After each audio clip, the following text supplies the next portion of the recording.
and thank you all for coming out. It really is good to see people who care and who come out and give their money and do what they can to help in these important causes. I'm going to talk about several different things this afternoon, and I think they're all important, and I think they're all things that you need to know. They're not pretty things to listen to. Several weeks ago, we did a Navajo rug show, the Weaving Project rug show in Omak, where I live, and 3 ladies from Big Mountain came and stayed with us and gave us an update on the situation, and it's pretty bad. We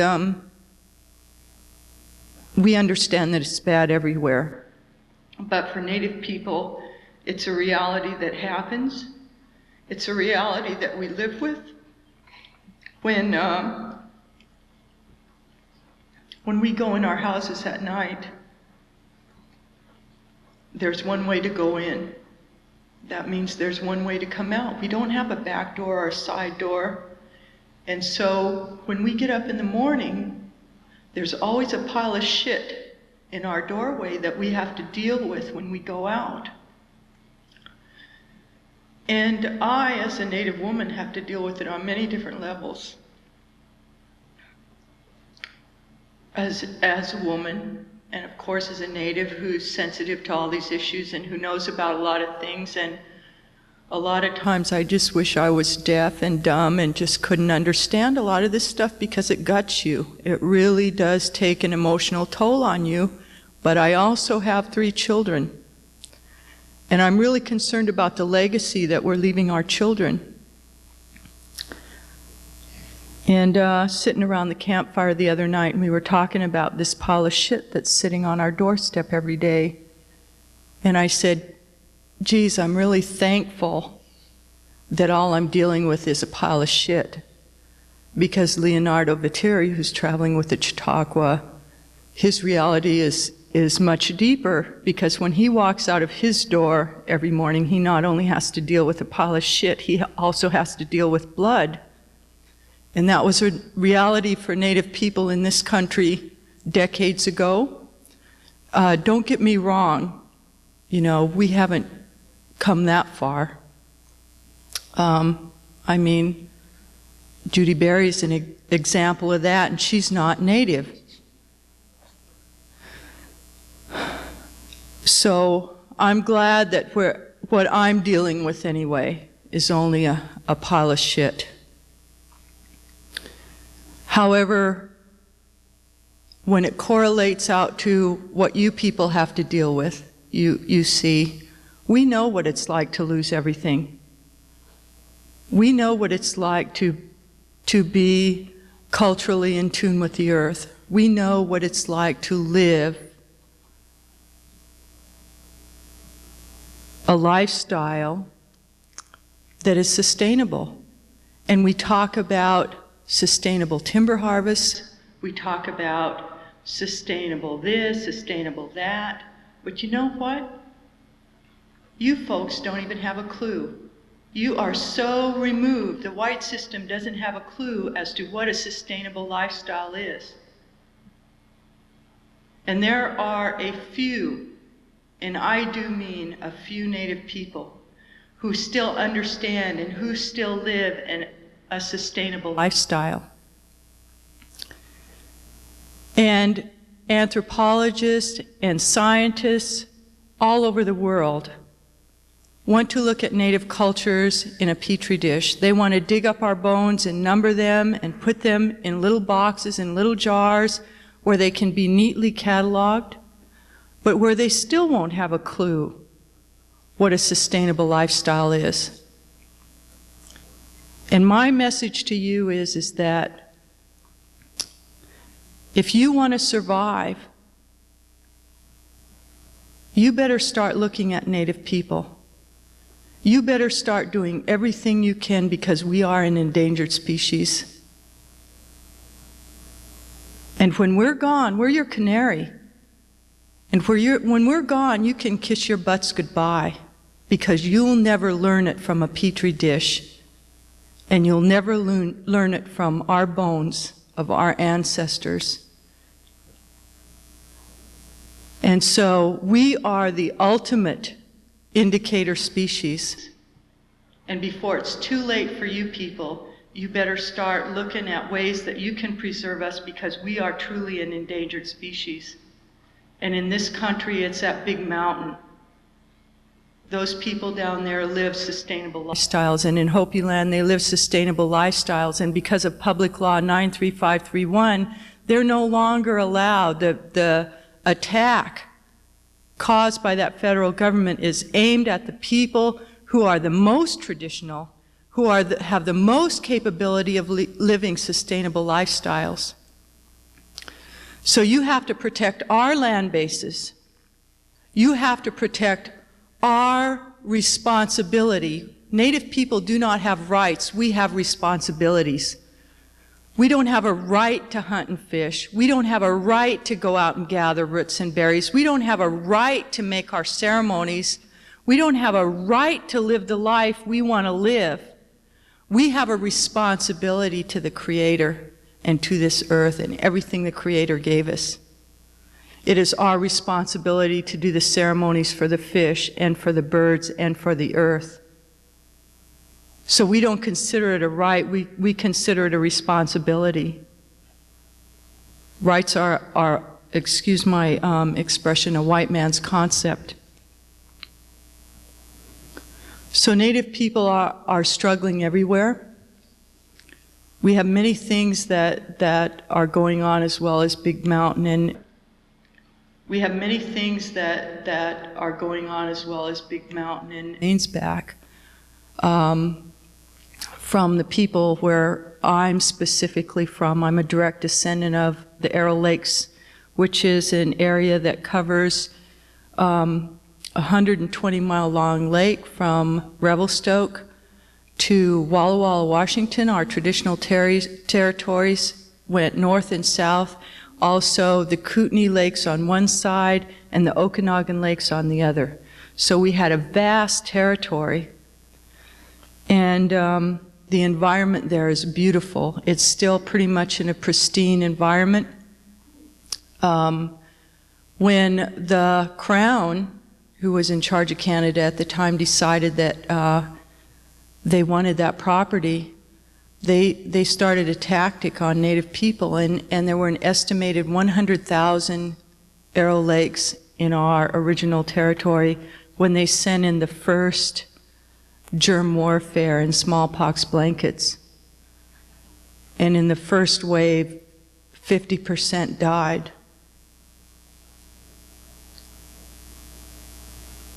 And of course there were more,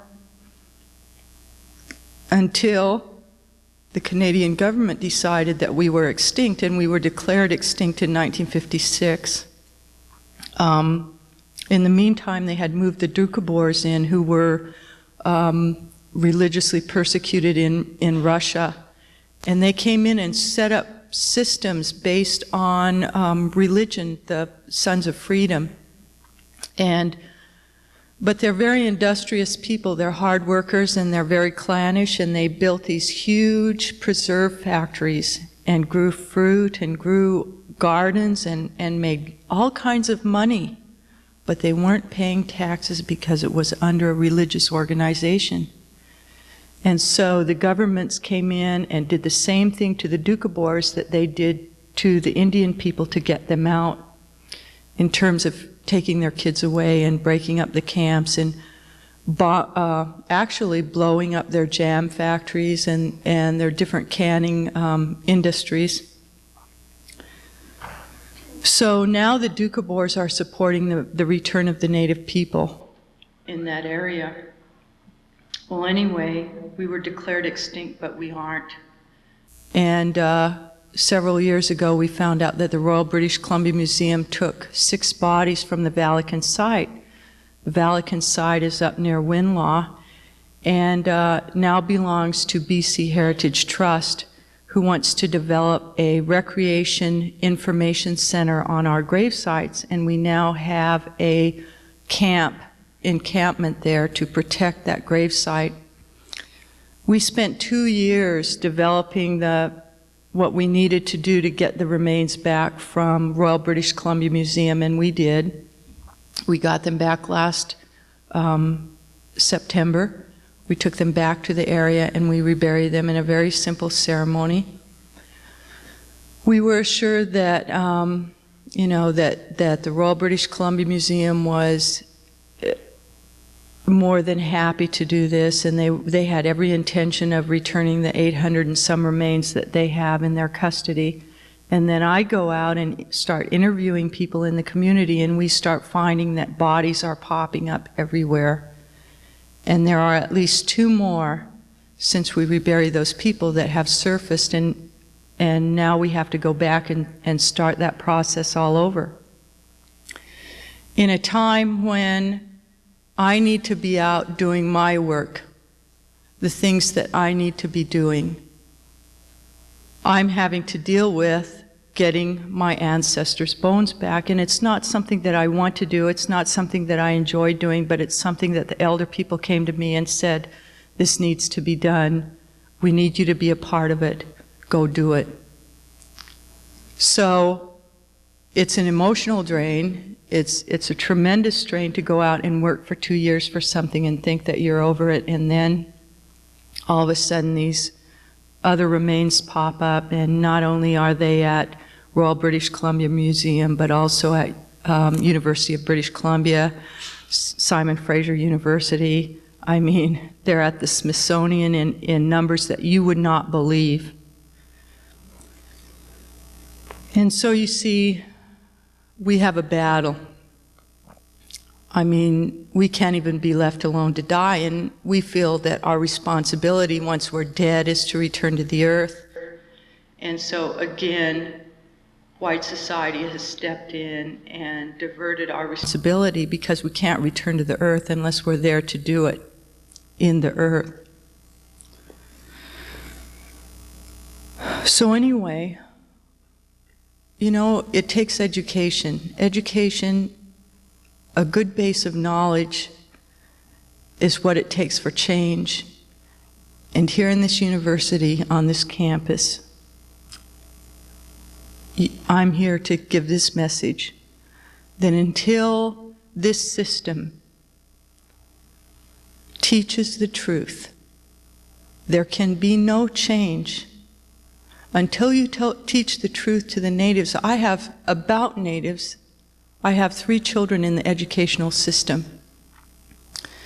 And when they come home, I have to re-educate them. And every day, there's something that I have to deal with on that level. I go to as many schools as I can go to try and educate not only my children about the truth, but non-native children as well, to tell them about the laws that affect native people, about the way that the history books are written, about the way that we are projected by the educational system. And until the educational system in this country starts telling the truth about native people, then there can't really be any change. Because true knowledge is what change has to be based on. So it's a fight, it's a struggle, and not only native issues, but the issues of the forest, the issues of the environment. When you look at native people and they're saying, well, native people are taking from the system, this ecosystem, they're not really teaching what that ecosystem does. They don't talk about how cattle are causing deforestation in Africa, or desertification in Africa. They don't talk about it in that terms. They talk about it in terms of revenues and in terms of how much money and how much income it's bringing to the people.